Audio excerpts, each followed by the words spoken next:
আমি জাহান্নামে যাব? আমি তো মসজিদ, মাদ্রাসা, এতিমখানা,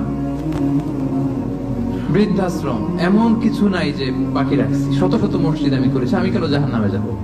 আল্লাহ বলবে, না, তুমি দান করেছিলে এই জন্য যে লোকজন তোমার দানশীল বলবে, দানবীর বলবে, হাতেম তাই বলবে। ওইটা তো তোমাকে বলা হয়েছে, জাহান্নামে যাও। আমার কাছে কি যাও? Go to the hell fire.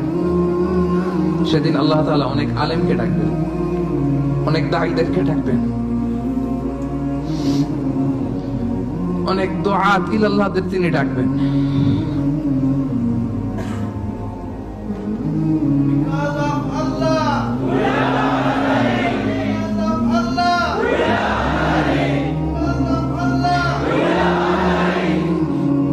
সেদিন অনেক দুআত ইলাল্লাহদেরকে ডেকে আল্লাহ বলবেন যে তুমিও জাহান্নামে যাও।